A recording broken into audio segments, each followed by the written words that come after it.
नमस्कार, के TV news में आपका स्वागत है। मैं हूं स्तुति और आइए एक नजर डालते हैं शहर की प्रमुख सुर्खियों पर।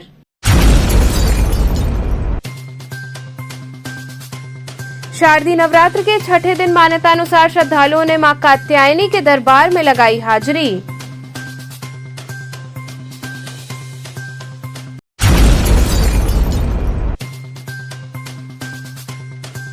मुख्यमंत्री योगी आदित्यनाथ एक दिवसीय दौरे पर आए वाराणसी। 5G सेवा की हुई लॉन्चिंग।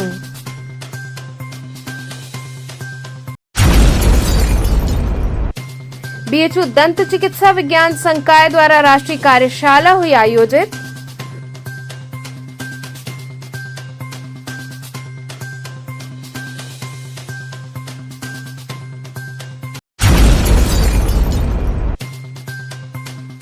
और के Chaturvedi memorial society central academy में आयोजित नवरात्र महोत्सव में बच्चों ने विविध कार्यक्रम किए प्रस्तुत। और अब खबरें विस्तार से। शारदीय नवरात्र के छठे दिन मान्यतानुसार श्रद्धालुओं ने मां कात्यायनी के दरबार में हाजिरी लगाई। शारदीय नवरात्र के छठे दिन मां दुर्गा के छठवें स्वरूप देवी कात्यायनी की पूजा करने का विधान है। कहा जाता है कि मां कात्यायनी की पूजा करने से भक्तों को आसानी से अर्थ, धर्म, काम और मोक्ष की प्राप्ति होती है। मां कात्यायनी का स्वरूप चमकीला और तेजमय है।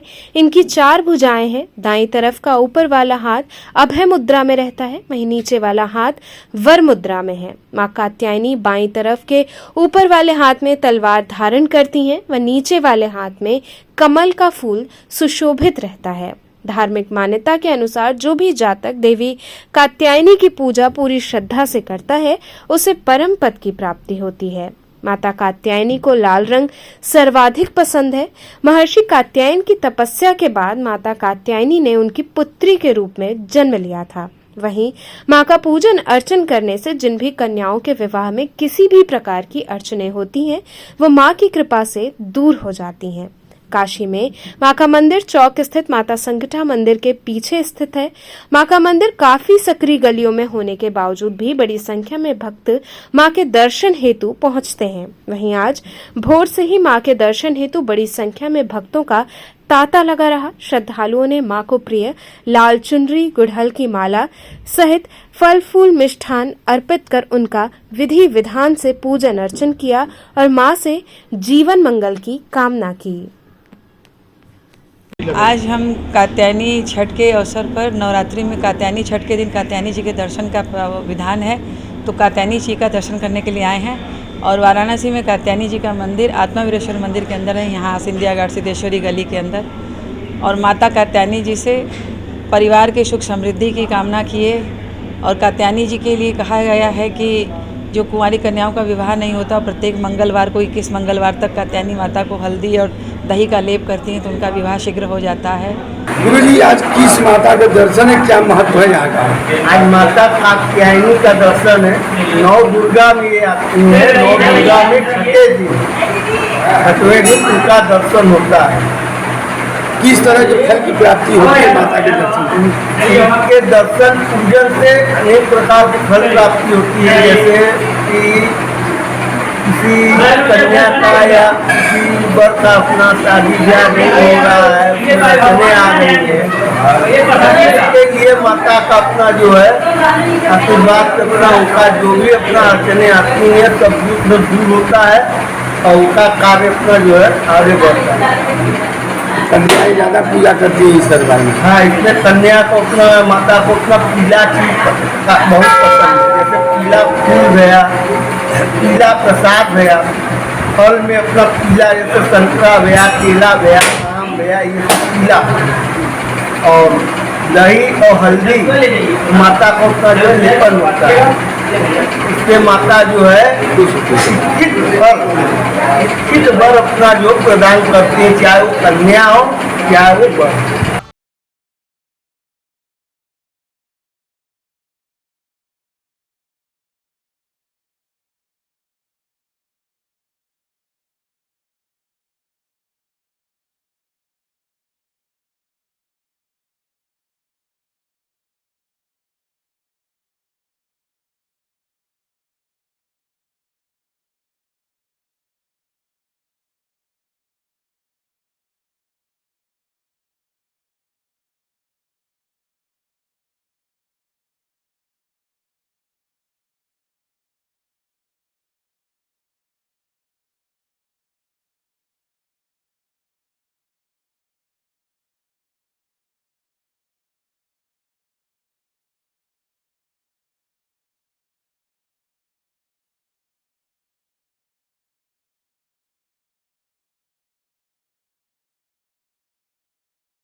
रुद्राक्ष कन्वेंशन सेंटर में आयोजित कार्यक्रम के दौरान मुख्यमंत्री योगी आदित्यनाथ ने 5G सेवा की लॉन्चिंग की।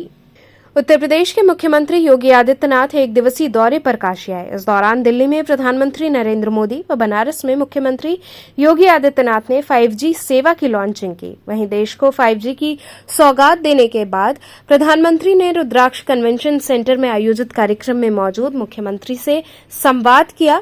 वहीं मुख्यमंत्री ने 500 प्रबुद्धजनों एवं विद्यार्थियों से संवाद किया। उन्होंने कहा कि 5G लॉन्चिंग से काशी वासियों को फायदा मिलेगा। जो श्रद्धालु दूर दराज से आते हैं, घाटों पर नेटवर्क न होने से उन्हें परेशानी होती है। सरकारी दफ्तरों में नेटवर्क की वजह से परेशानी होती है, अब वो दूर होगी। वहीं रुद्राक्ष कन्वेंशन सेंटर में कार्यक्रम समापन के बाद मुख्यमंत्री ने बाबा विश्वनाथ के दरबार में हाजिरी लगाई। उन्होंने बाबा का विधि विधान से पूजन अर्चन किया। बीजू दंत चिकित्सा विज्ञान संकाय द्वारा राष्ट्रीय कार्यशाला आयोजित हुई। दंत चिकित्सा विज्ञान संकाय काशी हिंदू विश्वविद्यालय की ओर से दंत प्रत्यारोपण पर केंद्रित 3 दिवसीय राष्ट्रीय कार्यशाला का उद्घाटन उत्तर प्रदेश सरकार के आयुष मंत्री डॉक्टर दयाशंकर मिश्र द्वारा किया गया। मालवीय जी की प्रतिमा पर माल्यार्पण, दीप प्रज्वलन तथा कुलगीत गायन की पावन परंपरा के साथ कार्यशाला की विधिवत शुरुआत की गई। इस 3 दिवसीय राष्ट्रीय कार्यशाला का शीर्षक दंत प्रत्यारोपण में हल्की व मध्यम तकनीकी समस्याओं का निवारण रहा, जिसमें कृत्रिम दांतों को लगाते समय होने वाले मध्यम एवं अति मध्यम स्तर की समस्याओं के निवारण के संबंध में देश भर के दर्जनों दंत चिकित्सा संस्थानों से आए हुए 100 से ज्यादा प्रतिनिधि विचार विमर्श के साथ ही विषय विशेषज्ञों से प्रशिक्षण प्राप्त करेंगे। इस 3 दिवसीय राष्ट्रीय कार्यशाला का उद्देश्य मरीजों की दांतों को इम्प्लांट की सुविधाजनक व सहज तकनीक को विकसित करने के क्रम में विषय विशेषज्ञों को नई तकनीक के माध्यम से प्रशिक्षित करना है। वहीं इस दौरान अतिथियों का स्वागत संकाय के डीन प्रोफेसर विनय कुमार श्रीवास्तव ने तथा धन्यवाद ज्ञापन डॉक्टर चंद्रेश जयसवारा ने किया। इस कार्यक्रम में प्रमुख रूप से प्रोफेसर वकील सिंह, प्रोफेसर BM गुप्ता, विनय गुप्ता, प्रोफेसर BN सिंह इत्यादि लोग उपस्थित रहे। हम लोगों ने एक 3 दिन का डेंटल वर्कशॉप ऑर्गेनाइज किया है, जिसमें कि हम लोग जो डेंटल इम्प्लांट होते हैं पेशेंट में, जो एक फिक्स ट्रीटमेंट होता है डेंटल इम्प्लांट, उसको हम लोगों ने पेशेंट पे कैसे प्लेसमेंट किया जाता है, उसका क्या प्रोसीजर है, उसका क्या सक्सेस है, इस पे एक वर्कशॉप ऑर्गेनाइज किया, जिसमें हम लोग जो भी डेलीगेट्स हमारे 200 के आसपास डेलीगेट्स हैं उनको हम लोग अपग्रेड करेंगे, उनको सिखाएंगे कि कैसे करते हैं और उनकी जो भी छोटे मोटे एरर्स होते हैं उसके बारे में हम लोग बात करेंगे। ये वर्कशॉप जो है डेंटल इम्प्लांट के द्वारा जो कृत्रिम दांत, नकली दांत लगाते हैं हम लोग, उसके संबंध में है। और हम लोगों ने यहाँ पे कुछ कृत्रिम दांत बनाए हैं जिसका नाम है मालवीय डेंटल इम्प्लांट, जिसकी कीमत की जो अंग्रेज़ी इम्प्लांट बाज़ार में मिलते हैं उससे बहुत कम है और उसके द्वारा हम गरीब से गरीब आदमी का भी इलाज कर पा रहे हैं। और हमने बहुत सारी साधारण और थोड़ी सी मुश्किल कुछ ऐसी तकनीक भी बनाई है जिससे कि वो बहुत अच्छे से लगाया जा सके इम्प्लांट और रिलेटिवली उसका रिज़ल्ट अच्छा रहे, इम्प्लांट ज़्यादा समय तक चले। इसके संबंध में कम से कम 100 के करीब डेलीगेट देश के हर कोने से आए हैं और बहुत सारे हमने अपने बूढ़े मरीज़ भी जो हमने 20 साल, 10 साल, 5 साल पुराने हैं उनको बुलाया है ताकि वो डॉक्टरों को भी और बाकी जो दयाशंकर मिश्रा जी आ रहे हैं आज आयुष के मंत्री और भी गणमान्य व्यक्ति आ रहे हैं। DST से डॉक्टर अनीता अग्रवाल आई हैं जो उसमें हेड हैं और क्या नाम CDSCO central drug standards controlling office से विनय गुप्ता जी आए हैं जिन्होंने इस मालवीय डेंटल इम्प्लांट के सर्टिफिकेशन वगैरह में बहुत सहयोग किया है उसके प्रोसीजर में। तो अब हमारी कोशिश यह है कि भाई ये ज़्यादा से ज़्यादा गरीब से गरीब आदमी को भी डेंटल इम्प्लांट उपलब्ध हो और सिर्फ बनारस हिंदू यूनिवर्सिटी में ही नहीं बल्कि इसके बाहर भी तमाम लोगों को उपलब्ध हो। और हमने आग्रह किया है कुलपति जी से भी कि इसकी टेक्नोलॉजी ट्रांसफ़र और जैसे कैसे करके ये बहुत लार्ज स्केल पे इसका प्रोडक्शन हो और ताकि देश के ज़्यादा से ज़्यादा जो भी इच्छुक डॉक्टर हो, अस्पताल हो, उनके अंदर ये जा सके और लोगों का भला हो सके। और हमारी BHU के लिए भी एक प्राइड का विषय है, ये सम्मान की बात है कि हम लोगों ने IIT के मेटलर्जी डिपार्टमेंट और मैकेनिकल इंजीनियरिंग और डेंटल विभाग इन तीनों ने मिलकर इम्प्लांट को बनाया है और वो इम्प्लांट बहुत अच्छा है। उससे ज़्यादातर प्रॉब्लम सॉल्व हो गई हैं और एक प्रॉब्लम जो सॉल्व कभी नहीं कर पाएंगे शायद, वो है कॉलोनियल माइंडसेट, औपनिवेशिक जो विचारधारा है कि जो भी हिंदुस्तान में बनेगा वो अच्छा नहीं होगा, जो अंग्रेज़ बना के बेचेगा वही अच्छा होगा, ठीक है। और दूसरी जो प्रॉब्लम जो हम सॉल्व नहीं कर पाएंगे वो है कमीशन और कंसल्टेंसी का सिस्टम, जो कि हमारे देश में प्रचुर रूप में पर्याप्त है चारों तरफ। तो जैसे कैसे करके एक अच्छा इम्प्लांट, अच्छी सुविधा ज़्यादा से ज़्यादा डॉक्टरों के जरिए, देश के डॉक्टरों के जरिए जिनको के Chaturvedi memorial society central academy में आयोजित नवरात्रि महोत्सव में बच्चों ने विविध कार्यक्रम प्रस्तुत किए। के Chaturvedi memorial society central academy की सभी शाखाओं में नवरात्रि व डांडिया महोत्सव का भव्य आयोजन किया गया। इस अवसर पर विद्यालय के चेयरमैन द्वय अनंत चतुर्वेदी एवं आनंद चतुर्वेदी द्वारा मां भगवती का विशेष पूजन किया गया। इसके साथ ही देवी स्वरूप कन्याओं का भी विधिवत पूजन हुआ। अपने संबोधन में उन्होंने कहा कि दशहरा पर्व अधर्म पर धर्म की जीत का पर्व है और इस दिन सभी बुराइयों का अंत होता है, इसलिए सभी को धर्म के मार्ग पर चलना चाहिए। वहीं इस मौके पर विद्यालय के छात्र छात्राओं द्वारा एक से बढ़कर एक कार्यक्रम की प्रस्तुति की गई, जिसमें प्रमुख रूप से गरबा, डांडिया व महिषासुर मर्दिनी लघु नाट्य मंचन किया गया, जिसे देखकर सभी लोग मंत्रमुग्ध हो गए। विभिन्न पारंपरिक वेशभूषा में मौजूद बच्चों ने जमकर मौज मस्ती की और इस पर्व के महत्व को समझा। इस मौके पर उपस्थित अतिथियों को पुष्पगुच्छ प्रदान किया गया।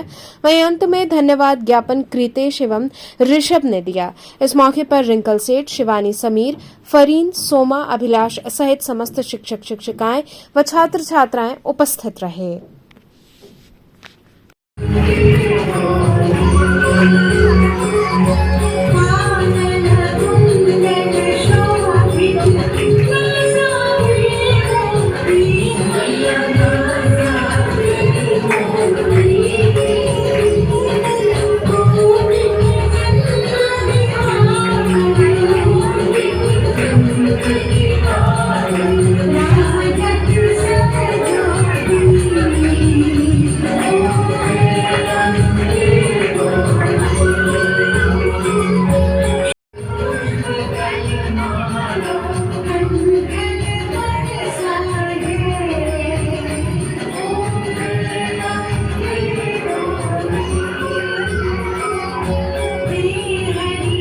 शिवानी मैम को प्रस्तुत देखो कि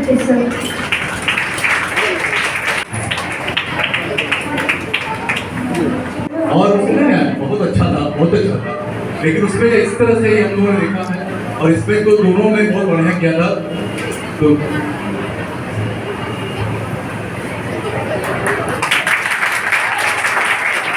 अच्छा, ये खाने के लिए है।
मैं करूंगा देवों का शीश, मेरे रक्त की नरभूमि में है एक नए दानव का बीज, मार सकेगा कोई मैं रक्त बीज।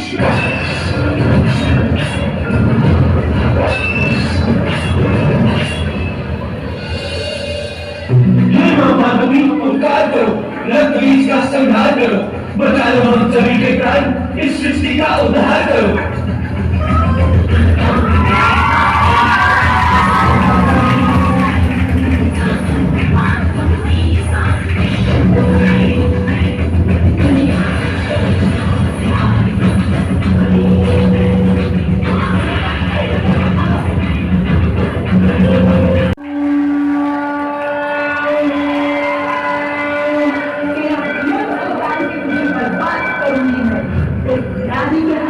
बढ़िया तू, तेरा विनाश करूंगी मैं।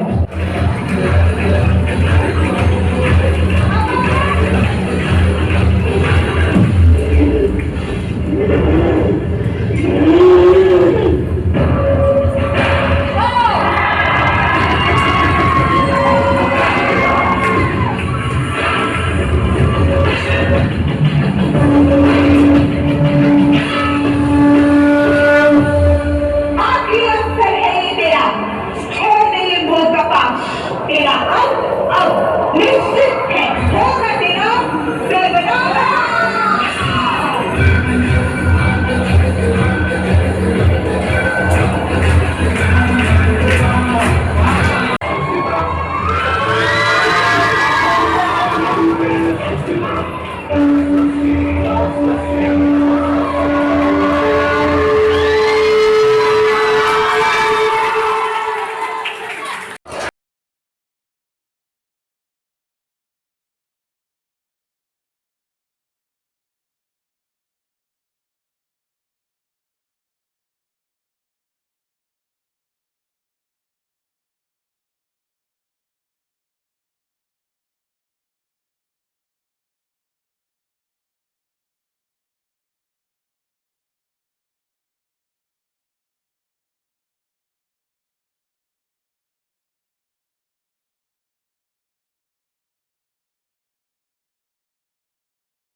के Chaturvedi memorial society central academy की तरफ से सभी छात्र छात्राओं को, काशीवासियों को, देशवासियों को नवरात्रि की हार्दिक शुभकामनाएं देते हैं तथा आज इसके ही एवज में हमारे स्कूल में डांडिया और नवरात्रि उत्सव का आयोजन किया गया है, जिसमें बच्चों को सब ये बताया गया है कि सत्य की हमेशा विजय होती है और हमेशा अहिंसा के रास्ते पे चले, जिससे देश का विकास हो और सारे लोगों का विकास हो, सारे लोग संस्कारी हों। Thank you very much. किस तरह का है आज कार्यक्रम? आज के Chaturvedi memorial society central academy के सभी शाखाओं में नवरात्रि एवं डांडिया महोत्सव का आयोजन किया गया है, जिसमें सारे बच्चे पार्टिसिपेट कर रहे हैं और इसमें स्टाफ भी पार्टिसिपेट कर रहे हैं। आज बच्चों को ये बताने की कोशिश की जा रही है कि अधर्म पे धर्म का विजय है, इसलिए हम दशहरा मनाते हैं और सारे देशवासी, काशीवासियों को सबको दशहरे की ढेर सारी शुभकामनाएं और सभी छात्र छात्राओं को भी ढेर सारी शुभकामनाएं। Thank you very much. बाल विद्यालय माध्यमिक स्कूल में नवरात्र एवं दशहरा उत्सव का आयोजन हुआ। बाल विद्यालय माध्यमिक स्कूल डुमरी शाखा में नवरात्र एवं दशहरा उत्सव का आयोजन किया गया। सर्वप्रथम प्रबंधक डॉक्टर जयशीला पांडे द्वारा गांधी जी एवं लाल बहादुर शास्त्री जी के जन्मदिवस के पूर्व उनके चित्र पर माल्यार्पण कर एवं दीप प्रज्वलित कर कार्यक्रम का शुभारंभ किया। कार्यक्रम में सर्वप्रथम छोटे छोटे बच्चों द्वारा नृत्य प्रस्तुत किया गया। कार्यक्रम में नवरात्र से संबंधित देवी गीत एवं भजन की प्रस्तुति हुई। गरबा नृत्य द्वारा बच्चों ने उपस्थित लोगों का मन मोह लिया। अंत में महिषासुर मर्दिनी नाटक का मंचन बच्चों द्वारा प्रस्तुत किया गया। उप प्रबंधक मुकुल पांडे ने बच्चों द्वारा प्रस्तुत कार्यक्रम को सराहा तथा नवरात्रि एवं दशहरा पर्व की ढेर सारी बधाइयां दी तथा नवरात्र के 9 दिनों के महत्व के बारे में उपस्थित बच्चों को बताया। कार्यक्रम में उपस्थित लोगों का स्वागत विद्यालय की प्रधानाचार्य नीता त्रिपाठी ने किया। कार्यक्रम में आचार्य सीताराम चतुर्वेदी महिला महाविद्यालय के प्राचार्य डॉक्टर विजय शंकर मिश्र भी उपस्थित रहे। कार्यक्रम का संचालन विद्यालय की छात्राएं दीपशिखा एवं श्रेया यादव ने किया। कार्यक्रम में doctor Rajni Srivastava, doctor Praveen Kumar, doctor Ajit Singh, doctor Arun Dubey, Kiran Sharma इत्यादि शिक्षक शिक्षिकाएं मौजूद रहे।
आज षष्ठी के दिन जैसा कि आपने देखा, बच्चों ने नौ दुर्गा के रूप में अपने आप को प्रस्तुतिकरण के जरिए संदेश पहुंचाने का प्रयास किया कि राक्षसों का किस प्रकार वध होना चाहिए, किस प्रकार बुराइयों का अंत होना चाहिए। अगर बुराइयां ज़्यादा चरम पर हो जाती हैं तो निश्चय ही माँ दुर्गा पुनः अवतार लेंगी और जो दुष्ट प्रेत टाइप लोग हैं उनका इसी तरह संहार करेंगी। और इस अवसर पर सबसे बड़ा संदेश ये है कि इन परंपराओं का पालन करना हम सब लोगों का कर्तव्य है। और जितने भी धर्म हैं भारतवर्ष में, यदि अवसर मिले तो मंच पर बच्चों ने उतर के उन धर्मों का सदैव पालन किया है, उनका मंचन किया है और लोगों को जोड़ने का प्रयास किया है। बच्चों के माध्यम से ही पूरा भारत एकाग्र हो सकता है, जुड़ सकता है, जैसी मेरा मानना है, मेरी सोच है। इन शब्दों के संग आप सबको दशहरा, दुर्गा पूजा, आपके दुर्गा की आराधना करते रहें। माँ सबका कल्याण करेगी, ये मेरा मानना है और ऐसा हमारे संग होता आया है। धन्यवाद। आर्य महिला पीजी कॉलेज में भव्य नवरात्रि महोत्सव आयोजित किया गया। नवरात्र में गरबा और डांडिया की धूम मची हुई है। कुछ ऐसा ही नजारा आर्य महिला पीजी कॉलेज में देखने को मिला जब शिक्षिकाओं ने एक ओर जहां जमकर डांडिया किया तो वहीं दूसरी ओर मां दुर्गा के विभिन्न स्वरूपों का रूप धरा। ये मौका था श्री आर्य महिला हितकारिणी महापरिषद की ओर से आयोजित नवरात्रि महोत्सव के तहत कार्यक्रम आवाहन का। श्री महर्षि ज्ञानानंद सभागार में आयोजित कार्यक्रम आवाहन का शुभारंभ दीप प्रज्वलन के साथ हुआ। स्वागत भाषण श्री आर्य महिला हितकारिणी महापरिषद की ज्वाइंट जनरल सेक्रेटरी पूजा दीक्षित ने दिया। वहीं इस दौरान चित्रा शर्मा द्वारा गणेश वंदना की प्रस्तुति की गई। प्रतियोगिता में शामिल शिक्षिकाओं में Sapna Rai, Pragati Gupta, doctor Anamika Dixit, doctor Sunita Yadav, Anjana Dixit, doctor Vinita, Chitra Mishra, doctor Shweta Singh, doctor Jaya Roy इत्यादि ने बाजी मारी। इसके बाद डांडिया में शिक्षिकाओं ने हाथ आजमाया। वहीं अंत में पूजा दीक्षित ने सभी विजेता प्रतिभागियों को पुरस्कृत किया। धन्यवाद ज्ञापन प्राचार्य प्रोफेसर रचना दुबे ने दिया तथा संचालन प्रोफेसर सुचिता त्रिपाठी ने किया।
नवरात्रि का महोत्सव है, देवियों की पूजा है और आर्यमैला हितकारिणी महापरिषद में जहाँ 14,000 बेटियाँ पढ़ती हैं वहाँ ये नवरस तो होना ही था। तो आज सारी शिक्षिकाओं ने, हम सभी मैनेजमेंट के लोगों ने मिलके ये तय किया कि हम लोग, क्योंकि षष्ठी से कल पंडाल खुल जाएंगे, तो आज हम लोग पंचमी को ही हम लोग नौ दुर्गा का नवरात्रि का उत्सव मनाते हुए यहाँ पे सभी लोग देवी के दर्शन करेंगे। भजन होगा, साथ में डांडिया और नृत्य, और जहाँ पे सबसे मुख्य आकर्षण होगा, आवाहन है 9 देवियों का। आज अपनी शिक्षिकाएं ही 9 देवियों के रूप में आप सभी को दिखेंगी, जो अपने में ही एक बहुत ही खूबसूरत सा क्या संदेश देती इस कार्यक्रम के माध्यम से? नारी में सशक्तिकरण था, सशक्तिकरण के साथ आज बल भी है और साहस भी है, हर गलत चीज़ को रोकने का हिम्मत भी है। और यही आज हम संदेश देना चाहेंगे कि जो भी गलत करेगा वो नारी के आगे हार जाएगा। मैं यहाँ पे आज आई हूँ, गर्ल्स और जितने भी यहाँ पे टीचर्स हैं सभी लोगों ने बहुत ही प्यारा आयोजन किया है माँ दुर्गा नवरात्र के उपलक्ष्य पे। और यहाँ पे 9 दिन के अलग अलग जो रूप हैं माँ दुर्गा का, उनका जो है यहाँ पे वो दिखाया जाएगा। आज वो बनी है और उनका यहाँ पे पूजन और वो सारी चीज़ें यहाँ पे हम सबको जो है देखने को मिलेगी। तो ये बहुत ही सुंदर और बहुत प्यारा जो है एक अवसर है हम सबके लिए, यहाँ पे जो हम लोग इकट्ठा हुए हैं 9 देवी और नवरात्र को जो है यहाँ पे मनाने के लिए, माँ दुर्गा का पूजन करने के लिए। पर्व है और इस पर क्या संदेश देती इस कार्यक्रम के माध्यम से? ये पर्व तो हमारा सदियों से चलता आ रहा है, हमारे हिंदू धर्म और हमारे जो एक वो है मतलब बना हुआ, वो ये तो बहुत सदियों से चलता आ रहा है। और ये अब यहाँ पे हम लोग भी इसको और आगे इतना अच्छा वो कर रहे हैं, क्योंकि दुर्गा माता जो है वो एक बहुत ही मतलब कह लीजिए कि 9 दिन माताओं का जो अलग अलग अलग रूप दिखाते हैं, हम लोग देखते हैं, तो उससे जो है स्टूडेंट्स को यहाँ पे जितनी शिक्षिकाएं हैं यहाँ पे उन सबको जो है एक अलग सा एक बल मिलता है और हर एक उसमें जो है वो शक्ति का प्रदर्शन दिखाया है। ऐसा नहीं है कि शक्ति तो उसमें बहुत ही ज़्यादा जो है वो हो, जैसे अलग अलग रूप है माँ दुर्गा का, कि उसमें पार्वती जी का भी एक रूप आता है, उसमें एक जो है माँ काली का भी रूप आता है। तो हर एक रूप का अलग अलग महत्व है जो आज हम लोग यहाँ पे शिक्षिकाओं को, स्टूडेंट्स को, मतलब टीचर्स के माध्यम से जो है जो पढ़ाते भी हैं हम उसको यहाँ पे दिखाया जाएगा। मतलब एक एक रूप को यहाँ पे बनी है, यहाँ पे मतलब वो आप देखेंगे अभी कि वो एक एक रूप धारण करके उसका बताया जाएगा कि क्या महत्व है उसमें और उस चीज़ को हम कैसे अपने मतलब लाइफ में उसको हम उतार सकते हैं। डे टू डे जो है लाइफ में, डेली लाइफ में हम उसको कैसे उतारें और उसमें से क्या अच्छी चीज़ें हम जो है धारण कर सकते हैं, वो आज ये बहुत प्यारा जो है आयोजन किया गया है यहाँ पे। यहाँ रुकेंगे एक छोटे से ब्रेक के लिए, आप बने रहिए KTV के साथ।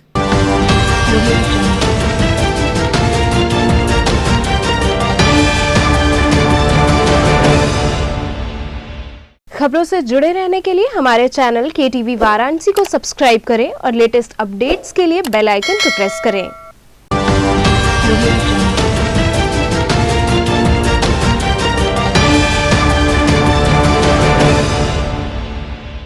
ब्रेक के बाद आपका स्वागत है। शुक्रवार की देर रात लाटसरैया व लंका क्षेत्र में नक्कटैया का आयोजन हुआ। शुक्रवार की देर रात लाटसरैया की रामलीला समिति द्वारा भव्य नक्कटैया का आयोजन किया गया। लगभग 100 लाख विमान आकर्षण के केंद्र रहे। सूपनखा की नाक कटते ही हर हर महादेव, जय श्री राम के उद्घोष से मेला गुंजायमान हो गया। इस दौरान पूरे मेला परिक्षेत्र में खाने पीने सहित खिलौने की दुकानें सजी रहीं। वहीं सुरक्षा की दृष्टि से बड़ी संख्या में पुलिस बल की तैनाती रही।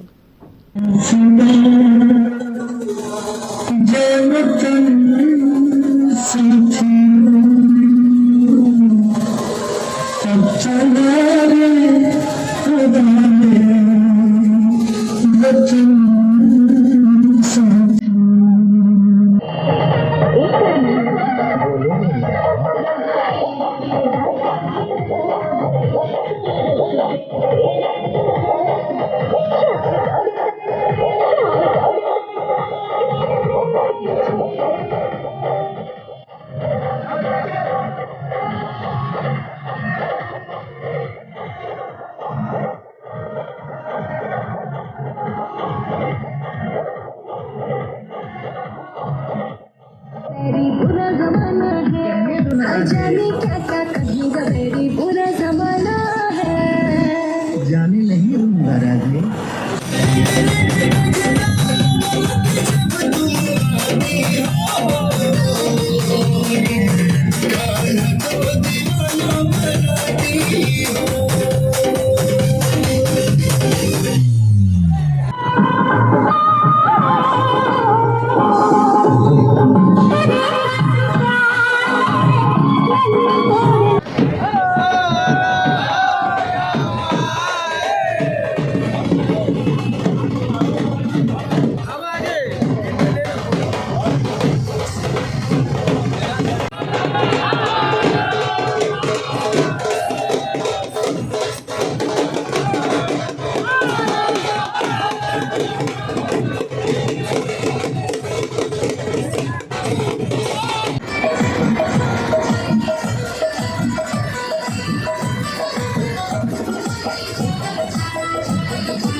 किस तरह की परंपरा है ये क्या हो रहा है? ये हम लोगों का रामलीला 465 वर्ष पुराना है और सभी रामलीला समितियों में सबसे पुराना हम लोगों का है, जो मेघा भगत जी द्वारा चालू किया गया है। और हम लोगों का आज जो लीला है नकटैया जुलूस विशेषरगंज से कटुआपुरा, अंबिया मंडी, बलुआवीर, हनुमान फाटक, तेलियाना, जलालीपुरा होते हुए लाड भैरव सरैया तक जाएगी ये जुलूस। क्या खास है, कितने लाख विमान है आपके मेला में? यहाँ पे जो है कि करीब 100 लाख विमान यहाँ पे मौजूद हैं। क्या खास है इस बार आपका? यहाँ के नकटैया में जो है सबसे खासियत ये है कि यहाँ के जो बुढ़िया बुढ़वा हैं ये किसी भी नकटैया में नहीं जाते हैं। ये भी जो है कि 465 वर्ष पुराना है जो है, ये किसी भी नकटैया में आपको मिलेगा नहीं। हम ही लोग के नकटैया में बुढ़िया बुढ़वा रहते हैं। इसी कड़ी में बीएचयू के सिंहद्वार पर मदन मोहन मालवीय जी की प्रतिमा के समीप नकटैया लीला का मंचन हुआ। कोरोना के चलते 2 साल बाद इस भव्य लीला का मंचन किया गया। इस दौरान भक्तों में काफी उत्साह देखने को मिला। वहीं इस मौके पर देर रात्रि तक लीलाएं चलती रहीं। इसके साथ ही पूरे क्षेत्र में लगे मेले का लोगों ने जमकर आनंद लिया।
आज की लीला में क्या कुछ खास रहने वाला है?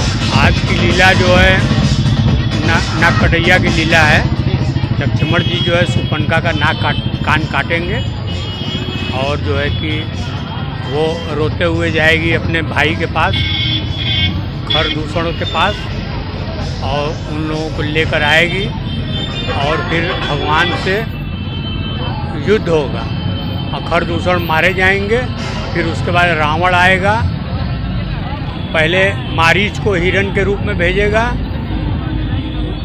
फिर राम जी उसके पीछे जाएंगे और सीता जी को रावण उठा ले जाएगा। नाग कटैया की क्या लीला यहाँ पे होती है? ये बहुत तुलसीदास जी के ज़माने से लीला होती आई है, बहुत पुरानी लीला है। 2 साल हुआ है सर जी, आज यहाँ पे नकटैया की रामलीला हुई है जो कि तुलसीदास जी के समय से चली आ रही है। और हम लोग अपने बचपन से, आज मेरी उम्र 55 साल हो गई, मगर हम अपने बाल्यकाल से इस रामलीला को देख रहे हैं। बाबा मछोदरानाथ दुर्गोत्सव समिति द्वारा मां का पूजन कर सांस्कृतिक कार्यक्रम आयोजित हुए। वाराणसी में दुर्गा पूजन की धूम है। रात होते ही सभी पंडालों में बिजली की आकर्षक रोशनी से शहर चमक रहा है। पंडालों में मां की झांकी देखने वालों का तांता लग रहा है। मछोदरी स्थित बाबा मछोदरानाथ दुर्गोत्सव समिति द्वारा आकर्षक पंडाल बनाया गया है और मां की अनोखी झांकी की एक झलक पाने के लिए लोग आतुर हैं। वहीं पंडाल में देर रात तक एक से बढ़कर एक भजनों की प्रस्तुति हुई। विविध कार्यक्रमों की प्रस्तुति देख लोग भाव विभोर हो गए। आयोजकों ने बताया कि दरबार में प्रतिदिन भजन व सांस्कृतिक कार्यक्रमों का आयोजन हो रहा है। पंडाल में सुरक्षा की दृष्टि से सभी इंतजाम किए गए हैं।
जयंती मंगला काली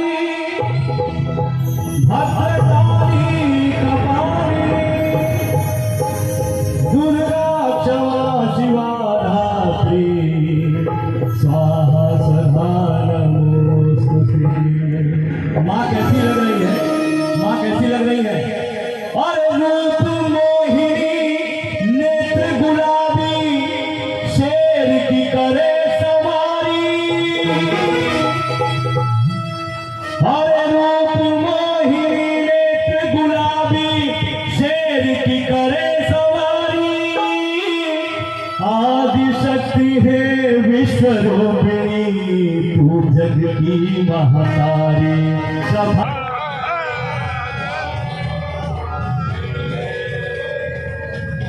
किस तरह से इस बार जो है ये प्रतिमा बैठा करके पूजा कर रहे हैं आप लोग? मतलब इस बार मतलब कि कोरोना के बाद अब मौका मिला है माता के, तो किस तरह से खुशी जाहिर करें?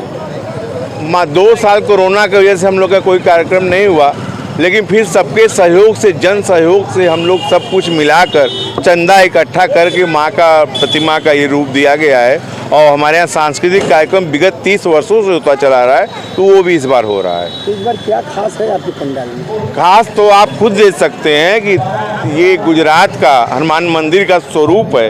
इतनी खूबसूरती से हमारे जो मिस्त्री आए हैं वो बना रहे हैं, कोलकाता के मिस्त्री, जिसका उदाहरण शायद बनारस में इस बार तो नहीं मिलेगा। तो अपार भीड़ होने की संभावना है? एकदम बहुत भीड़ होगी। किस तरह से व्यवस्था की है? सीसी कैमरा वगैरह? हमारे यहाँ सीसी कैमरा पूरा लगा हुआ है, हमारे वॉलंटियर हैं, सिक्योरिटी गार्ड हमने रखा हुआ है, सारी व्यवस्थाएं हैं। और हमने प्रशासन की भी पूरा मानक का हमने पालन किया है, जो उनकी गाइडलाइंस है हमने उसको सारा पूरा किया। लगातार कार्यक्रम वगैरह चलता रहेगा? कार्यक्रम सांस्कृतिक कार्यक्रम होता है, लगातार 5 दिन 9वीं तक होगा हमारे। बीएचयू में doctor Ambedkar centre of excellence की शुरुआत हुई। काशी हिंदू विश्वविद्यालय में doctor Ambedkar centre of excellence की शुरुआत हुई। सिविल सेवा प्रारंभिक और मुख्य परीक्षा 2023 की पहली बैच तैयार है। अनुसूचित जाति के 100 अभ्यर्थी की क्लास आज से बीएचयू में चलने लगेगी। छात्र यहां पर आईएएस पीसीएस की तैयारी करेंगे। इसके लिए देश भर से बेस्ट कैंडिडेट्स का सिलेक्शन किया गया है, जिसमें 33% महिला आरक्षण भी दिया गया है। बीएचयू के कुलपति प्रोफेसर सुधीर कुमार जैन ने आज कैंपस स्थित मालवीय मूल्य अनुशीलन केंद्र के मालवीय सभागार से क्लास की ऑफिशियल लॉन्चिंग की। देश भर के सिविल सर्विस एक्सपर्ट यहां पर छात्रों की क्लास लेने आएंगे। डॉक्टर अंबेडकर फाउंडेशन नई दिल्ली के निदेशक विकास त्रिवेदी ने कहा कि प्री एग्जाम में 10% कैंडिडेट्स के सिलेक्शन का टारगेट तय किया गया है। कहा कि यदि इसे पूरा नहीं किया गया तो विश्वविद्यालयों से उत्कृष्टता केंद्र की जिम्मेदारी वापस ले ली जाएगी। इस कोचिंग में 100 अभ्यर्थियों के लिए smart classroom, library, high speed wifi की व्यवस्था दी जाएगी। प्री, मेंस और इंटरव्यू तक की पढ़ाई होगी। कार्यक्रम का नोडल ऑफिसर बॉटनी डिपार्टमेंट के प्रोफेसर आर.एन. खरवार को बनाया गया है। ये डैश जो doctor Ambedkar centre of excellence के through ministry of social justice and empowerment and और जो डॉक्टर अंबेडकर प्रतिष्ठान का संयुक्त रूप से चलाया गया यह प्रोग्राम है। इसके तहत देश के करीब करीब 30-31 विश्वविद्यालयों में यह प्रोग्राम दिया गया है और उसके अंतर्गत कंपटीशन कॉमन एंट्रेंस टेस्ट के द्वारा 100 बच्चों को जो एससी से बिलोंग करते हैं उनको इस प्रोग्राम में लिया जाएगा और उनके लिए कोचिंग जो है 1 साल चलाई जाएगी और वो फिर सिविल सर्विसेज मेन और प्री को क्वालिफाई करने के लिए एग्ज़ाम देंगे। इसमें नियम भी बनाए गए हैं बच्चों के लिए। इसमें बच्चों के लिए नियम है कि उनका जब सिलेक्शन हो गया और जब वो प्रतिदिन क्लास करेंगे उनकी अटेंडेंस जो है वीकली वहाँ भेजी हुई जाएगी और अगर कोई बच्चा 15 दिन एब्सेंट बिना किसी रीजन के होता है बिना छुट्टी लिए तो उसको उस कोर्स से निकाल दिया जाएगा और जो उसमें पैसे लगे हैं सरकार द्वारा वो सरकार उनके गार्जियन से वापस लेगी। तो इसलिए और उन बच्चों से ये अपेक्षा की जाती है कि इसमें 3 टीचर भी कॉन्ट्रेक्चुअल टीचर अपॉइंट होंगे जो कि उनकी क्लासेस लेंगे, और प्लस हम लोग विश्वविद्यालय के और वरिष्ठ आचार्यों और जो कंपटीशन ओरिएंटेड टीचर हैं उनसे हम लोग क्लास इसमें कराएंगे और उनको अच्छी से अच्छी शिक्षा दी जाएगी ताकि वो आने वाले समय में IAS एग्ज़ाम को क्रैक कर सकें। मेन उद्देश्य इसका यही है। इस कार्यक्रम को बनाने वाले माननीय प्रधानमंत्री नरेंद्र मोदी और doctor Virendra Kumar honourable minister social justice and empowerment ministry के हैं, जिन लोगों ने ये प्रोग्राम लॉन्च किया है। और ये उम्मीद की जाती है कि देश के हर कोने से जिस विश्वविद्यालयों को दिया गया है वो अच्छी तरह से इस शिक्षा को चलाएंगे और उस क्षेत्रों से ये जो हमारे रिसोर्स पुअर कम्युनिटी के बच्चे हैं वो IAS को एग्ज़ाम क्वालिफाई करके और इस देश की सेवा कर सकेंगे। नासिरपुर स्थित विवेक नगर कॉलोनी में स्ट्रीट लाइट लगाने का कार्य तेजी से चल रहा है। सड़कों पर अंधेरे की वजह से लोगों को आने जाने में काफी दिक्कतें होती हैं। इन दिक्कतों को समाप्त करने के लिए जनप्रतिनिधियों ने एक अच्छी पहल की शुरुआत की है। बनारस के नासिरपुर स्थित विवेक नगर कॉलोनी में पूर्व विधायक सुरेंद्र नारायण सिंह द्वारा स्ट्रीट लाइट लगाने का काम तेजी से कराया जा रहा है। इस कॉलोनी के तमाम क्षेत्रों में लाइट लगाई जा रही है जिससे यहाँ से आने जाने वाले लोगों को सुविधा हो और यहाँ रहने वाली जनता को भी इसका लाभ मिल सके। इसकी शुरुआत जनप्रतिनिधि द्वारा नगर निगम की सहायता से किया जा रहा है। नगर निगम द्वारा हाई मास्ट लाइट लगवाया जा रहा है। माननीय पूर्व विधायक सुरेंद्र नारायण सिंह जी के प्रस्ताव पे 6 महीने पहले प्रस्ताव भेजा गया था, वो काम अब स्वीकृत हुआ है। 4 जगहों पे लग रहा है ये लाइट, करमनवीर तिराहे पे और कर्दमेश्वर महादेव के मंदिर के पास, एक यहाँ, एक महामनापुरी पार्क में। लाइट लगने के बाद कितना फ़ायदा मिलेगा? फ़ायदा तो ये मिलेगा कि अब बिल्कुल अंधेरा हो जाता है, महिलाएं बच्चे आना जाना रात के समय में काफ़ी कठिनाई होती है, तो वो तो समस्या प्रकाश से दूर हो जाएगी। आगे और भी क्या चुनौतियाँ हैं इस मोहल्ले में? जितनी चुनौतियाँ हैं वो सभी का मुकाबला किया जाएगा, सबको हल किया जाएगा। कोर्ट के आदेश के बाद भी मिर्जा मुराद पुलिस द्वारा मुकदमा दर्ज नहीं किया जा रहा है। वाराणसी मिर्जा मुराद पुलिस की कार्यशैली पर सवालिया निशान खड़े हो रहे हैं। न्यायालय अपर सिविल जज जूनियर डिवीजन कोर्ट संख्या 4 के आदेश के बाद भी वादी मुकदमा हसन अली का मुकदमा मिर्जा मुराद पुलिस के द्वारा नहीं लिखा जा रहा है, जबकि कोर्ट ने 9 सितंबर को ही आदेश कर दिया है। इतने दिन बीतने के बाद भी मुकदमा दर्ज नहीं किया गया, जबकि कोर्ट के द्वारा कई बार आख्या रिपोर्ट मांगने के बाद भी कोर्ट के आदेश की अवहेलना हो रही है। थाना प्रभारी मिर्जा मुराद की कार्यशैली पर इस बात को लेकर सवाल निशान खड़े हो रहे हैं। अपवादी मुकदमा का आग्रह पुलिस अधीक्षक ग्रामीण और अपर पुलिस महानिदेशक वाराणसी से है कि तत्काल अगर मुकदमा नहीं दर्ज किया जाता है तो वो मामले को लेकर हाईकोर्ट जाएंगे और हाईकोर्ट से ही एक परिवाद याचिका दायर करेंगे। देखिए, जहाँ तक सच्चाई है, जो भी फुटेज दिखाई पड़े और जो एक पक्ष का कहना था कि जामुन के पेड़ को काटने से, तो विवाद तो वहीं से शुरू हुआ। ताजिया का जुलूस शांतिपूर्ण ढंग से अपने रास्ते से जा रहा था, जो पूर्व निर्धारित रास्ता उसका था। उस रास्ते में कुछ बच्चे, जामुन की टहनी थी जो ताजिया को क्षतिग्रस्त कर सकती थी, उस टहनी को हटाने का प्रयास किया।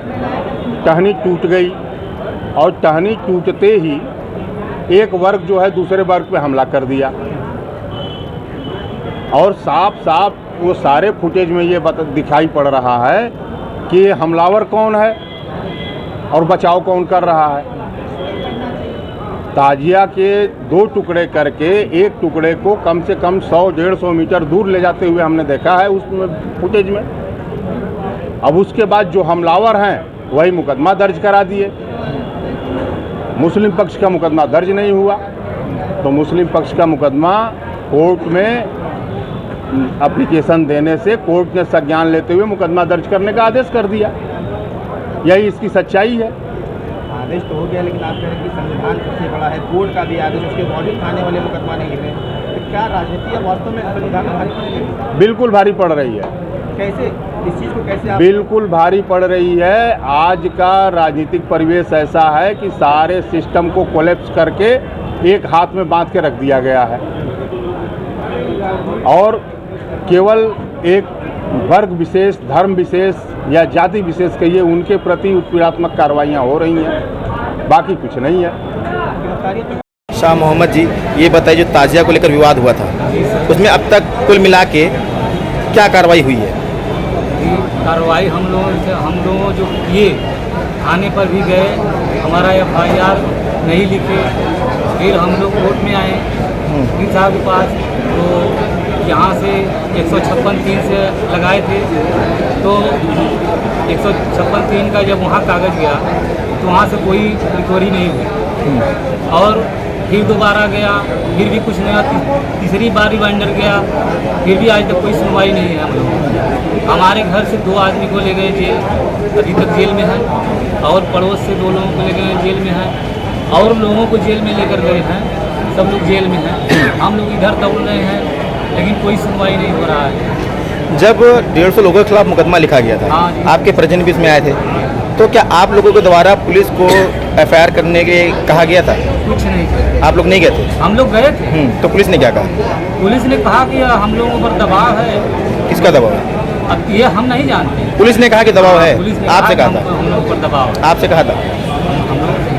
आप लोगों से कहा था? अच्छा, तो ये बताइए अब आप लोग क्या मांग कर रहे हैं? अब हम लोग क्या मांगे, कोर्ट पर निर्भर हैं कि भाई हमारा न्याय करें। नहीं, कोर्ट ने तो आदेश दे दिया, उसके बावजूद जो है कि मुकदमा नहीं लिखा जा रहा है। अब उसके बाद मुकदमा लिखा जाएगा नहीं, फिर भी हम कोर्ट के पास आएंगे। न्याय की उम्मीद है? न्याय की उम्मीद है? अब अन्याय की बात तो वही हम दिला सकते हैं, कोर्ट ने।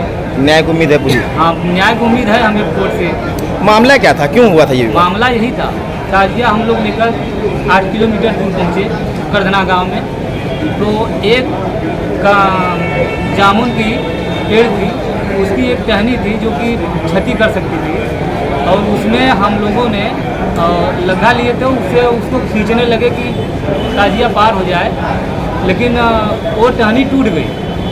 टूटने के बाद ये लोग अपना मारने पीटने लगे। जो लोग मार रहे थे उसमें मेन आगे कौन आया था? मेन आगे विपक्ष की तरफ से मेन आदमी जायसवाल के लड़के थे। कौन है वो? नाम तो नहीं बता सकते। हाँ, सच्चा लाल के लड़के हैं, और उसमें लाठी डंडे और सब ले लेके, मेरे पास फुटेज भी है और फोटोग्राफी भी है, सब हम लोग रखे हैं। लाठी डंडा लेके पहले से आए हुए थे या फिर जब लफड़ा किए तुरंत लेके सब निकल रहे? हमारे पास फोटोज है कैसे लफड़ा किया है, और घर भी वही है, और उसमें दिखा दिया है कि हमारे यहाँ डकैती किया है। आरोप तो ये भी है कि मुस्लिम पक्ष की तरफ से पत्थरबाजी की गई थी। हाँ, पत्थरबाजी आप लोगों की तरफ से? नहीं, पत्थरबाजी वही लगाते हैं। पत्थर जब चलाने लगे ताजिया पर भी, तो इधर से भी पत्थर हुआ उसके बचाव के लिए। फिल्म निर्माता सुभाष तिवारी ने ऑफिस व गेस्ट हाउस का उद्घाटन किया। फिल्म निर्माता सुभाष तिवारी ने वाराणसी में भी नए ऑफिस की ओपनिंग की है। साथ ही मुंबई व अन्य शहरों से वाराणसी आने वाले फिल्म इंडस्ट्री से जुड़े लोगों को ऑफिस वर्क करने और ठहरने की उत्तम व्यवस्था भी की गई है। ये फिल्म इंडस्ट्री के लिए भी खुशी की बात है। हर हर गंगे यात्री प्रवास नाम से शुरू किया गया यह गेस्ट हाउस वाराणसी के शंकर विहार कॉलोनी नेवादा सुंदरपुर में स्थित है। सुभाष जी, आज किस तरह का उद्घाटन किया गया? जी, मैं यहाँ पे गेस्ट हाउस ओपन कर रहा हूँ, हर गंगे PGM यात्री प्रवास नाम से। उसी का पूजा था, आज से उद्घाटन हो गया। आप एक फिल्म निर्माता भी हैं, अपने इस पूरे जीवन काल में कितनी फिल्में आपके द्वारा निर्मित? देखिए, ऐसा है कि फिल्म निर्माता तो हम अभी बने हैं समझिए कि 2 साल से, तो 2 फिल्म हम बनाए हैं, और हम जो है बेसिकली थिएटर एक्टर हैं, और हमने डायरेक्शन का भी काम, असिस्टेंट का भी काम किया है, अपने डायरेक्शन का भी काम किया है हमने। तो निर्माता अभी मैं बना हूँ 2 साल से, 2 पिक्चरें बनाए, गुलाब और अपना था, तो ये पिक्चरें जो है बन के तैयार है। आगे काशी में और अपने करियर में क्या कुछ करने वाले हैं, नया क्या करने वाले हैं? नया तो ऐसा है कि मैं फिल्म बनाऊंगा, नई फिल्म बनाऊंगा, और अच्छी फिल्म बनाने का मेरा ऐसा भी है कि हम जो है वो थिएटर करने वाले लोग हैं, बहुत पहले से थिएटर करते आ रहे हैं। बात की जाए बनारस में बहुत सारे गेस्ट हाउस होटल हैं तमाम, क्या सुविधाएं दे रहे हैं यात्रियों को आप? सर हमारे यहाँ देखिए वही ये आपने बहुत अच्छा सवाल किया, क्योंकि हम जो है अपने गेस्ट हाउस में अपने जितने भी प्रवासी हैं उनको हम संपूर्ण प्राकृतिक भोजन देते हैं। मतलब आप यहाँ आएंगे तो आपको जो है मिट्टी के बर्तन में बना खाना मिलेगा, कांसे या पीतल के बर्तन में खाना परोसा जाएगा, आपको अल्कलाइन वाटर मिलेगा पीने के लिए, आपको जीवंत जल मिलेगा पीने के लिए, कोई भी केमिकल वाला चीज़ नहीं। हमारा खुद की खेती है, वहाँ से हम अभी अपना फार्मिंग कर रहे हैं, तो हम वो फार्मिंग ऑर्गेनिक फार्मिंग कर रहे हैं, बिना खाद वाली फार्मिंग कर रहे हैं। तो जो भी यहाँ आएगा उसको ऑर्गेनिक खेती का भोजन मिलेगा। आपके तक पहुँचने के लिए क्या ऑनलाइन माध्यम से भी लोग पहुँच सकते हैं, क्या कुछ रहेगा? हाँ, अभी तो हम ऑनलाइन में डालेंगे, ऑनलाइन डालना है मुझे अभी हमने उस बारे में विचार कर रहा हूँ। मैं ऑनलाइन डालूंगा और ऑनलाइन डिलीवरी भी दूंगा। गेस्ट हाउस कहाँ पे है आपका? गेस्ट हाउस हमारा जो है सुंदरपुर केयर हॉस्पिटल के बगल में है। तो क्या शुल्क रखा है अपने यात्रियों के लिए? देखिए, शुल्क तो हमने अभी डिसाइड नहीं किया, लेकिन ये मिनिमम कॉस्ट ही रहेगा, मतलब 1000-1500 रुपये के बीच में ही रहेगा, उससे ज़्यादा नहीं रहेगा। तो चलते चलते पुनः एक नजर डालते हैं शहर की प्रमुख सुर्खियों पर।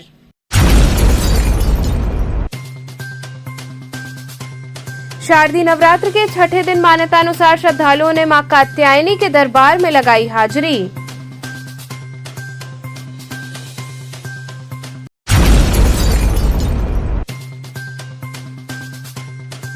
मुख्यमंत्री योगी आदित्यनाथ एक दिवसीय दौरे पर आए वाराणसी, 5G सेवा की हुई लॉन्चिंग।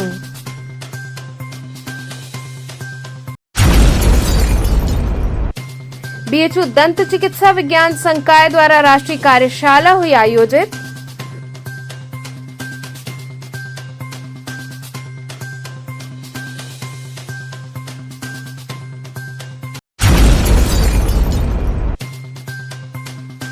और के Chaturvedi memorial society central academy में आयोजित नवरात्र महोत्सव में बच्चों ने विविध कार्यक्रम किए प्रस्तुत। तो थे आज के समाचार, कल फिर होगी मुलाकात, तब तक के लिए नमस्कार।